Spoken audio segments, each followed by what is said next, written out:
In the 1960s and 70s, many workers from the subcontinent were attracted to Oldham, a small town known for its cotton mills.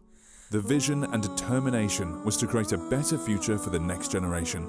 The newly arrived Asian community, particularly from East and West Pakistan, purchased and established Oldham's first place of worship that would bring the community together for their spiritual and communal needs. It would go on to be the first Islamic centre in Oldham, initially known as simply Oldham Mosque, and then Nusratul Islam Mosque. Before 64, there were no mosques at all in Oldham, at all whatsoever. And if they were celebrating Eid, they were going out there hiring either the churches or we used to call a co-op.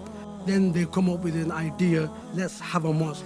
And the first mosque they come up with was on to Churchill Street, number 16, I remember. Which was a small terrace house with one room. Because it was next to Anglican Church, we used it for about 12 months without planning permission because the church would cover us and saying it's part of their extensions. It was really good community cohesion, if you like, at that time. In 65, it was then owned and declared as the Nusra Mosque in 1965. The only reason we left Churchill Street was the government was going to knock down the whole street. We bought 2 houses on Hardy Street, Kersley Street corner. So that was even smaller than the Churchill Street. And we didn't have that many children. We're looking at maybe 80 to 100 children. मैंने थोड़ा सा सोचा, अल्लाह पाक ने मेरी रहबरी फरमाई कि बच्चों की क्लास बनाओ। केदे में भी ग्रुप होते थे, 3 ग्रुप होते थे, सिपारे में भी 3 ग्रुप होते थे। तो बच्चे नमाज जब से फिर माने के साथ नमाज उर्दू की तालीम भी जारी थी। We realized that the mosque was in danger of collapsing because the water had been seeping into the cellar. जिस वेले साढ़े कोल हार्डी स्ट्रीट मस्जिद सी उस वक्त ते साढ़े कोल कोई पैसा नहीं थी, only 14,000 pound सी जिस वेले स्टार्ट मस्जिद असी शुरू की है। फिर अल्लाह पाक ने ना बड़ा साढ़े ते करम कीता, बहुत ही करम कीता जिहड़ी मस्जिद असी कंप्लीट कर ली। We developed this mosque as a single floor, where we are sitting now. We realized that there was 2 sections of the community that was completely excluded from here, which was women and young people. So we decided that actually we need to expand on that. So we then decided we wanted to build a hall exclusively for women, which we just completed this Ramadan. From such humble beginnings, Nusratul Islam Mosque has gone from strength to strength to become a pillar for the community. Its charitable efforts, education and strong voice for all sections of the community, particularly women and young people, has aided the current level of activity both in and out the mosque. Every day if you come in, you will never find mosque empty. There'll always be something happening in our mosque. I'm a volunteer for Human Aid. Alhamdulillah, we just, with the help of History and Nusratul Islam, we've managed to raise 2 ambulances, 2 full ambulances that will be going over to Syria. These ambulances are going to Syria and they're going to help the children and families in Syria. We only started off with only 1 ambulance, and alhamdulillah, the response was so amazing that we were able to fundraise 3-4 ambulances. This is part of the Unity Convoy. We did the Ramadan food pack. Alhamdulillah, I think we reached more than 100 packs. They had items like oil and rice and tomato sauces. Knowing that we packed with our own hands and people are going to eat and people are going to survive of our hard work, of the little that we've done, knowing that, I think that was the reward in itself. We offer primary and secondary tuition. Secular education and Islamic education, they go hand in hand. We have this motto, the best in deen and the best in dunya. You can do the 3D shapes, you can play games. This helps me to learn. It goes over the stuff that I've been learning in school. Brazilian Jiu-Jitsu classes take place every Saturday and Sunday. Girls classes on a Saturday, boys classes on a Sunday.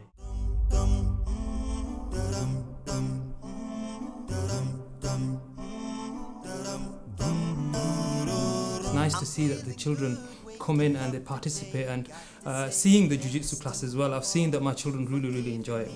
The classes are very fun. They get to learn and they get to enjoy themselves as well. Kids are so eager to take part, and usually these kids who are taking part in our sessions are kids who usually wouldn't have that opportunity. Access to these things are very difficult for our children because they come from very poor backgrounds. At times we don't even make a profit on some of our activities. Many times we make a loss. In the last year, we've started football training sessions. Blessings every second, so many lessons got me turning to the heavens. I'm really happy about my education, and we do lots of fun activities. Everyone's loving the relationship that they have with the masjid, and it's really important for us. We're making a really good effort, and you can see our community is essential.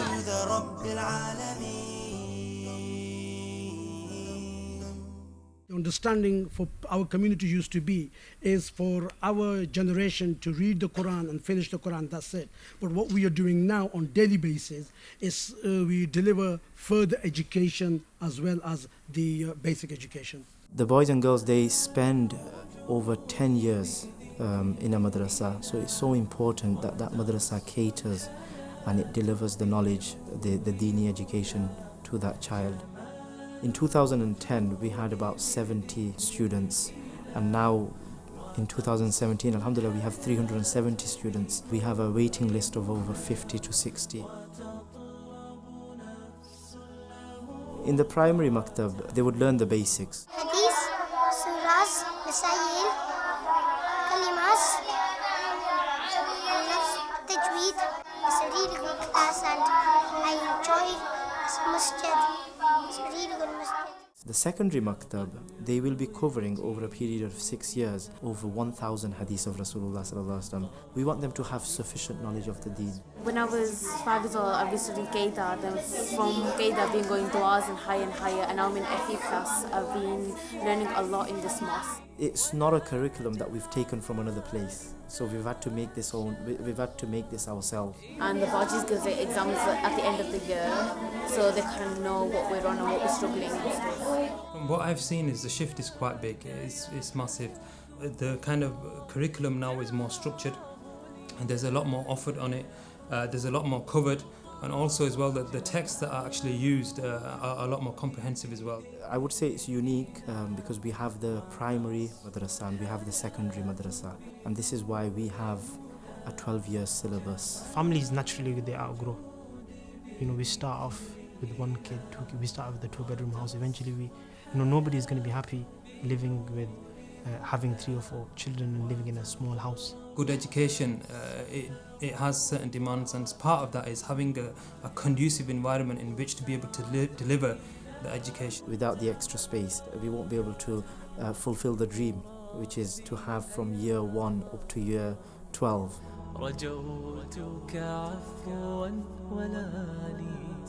The overall cost just for this project is costing us £236,000. We have already got some of the money, I would say about £50,000. So you're talking about another £200,000 that we're raising. Anybody who wants to donate to us should be confident that the money they donate to us will actually go towards the mosque.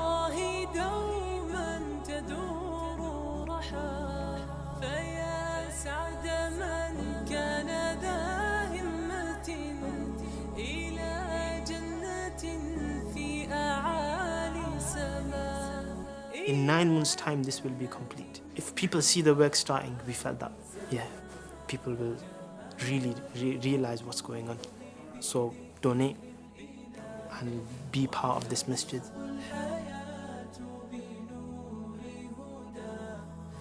Today, we face a choice to sit back or move forward. By moving forward, you will help shape the next generation as they navigate through what is arguably the most difficult time for Muslims in recent history. It is critical that this extension takes place and on schedule, so step forward and be a part of the next phase of this crucial development of the Nusratul Islam Mosque.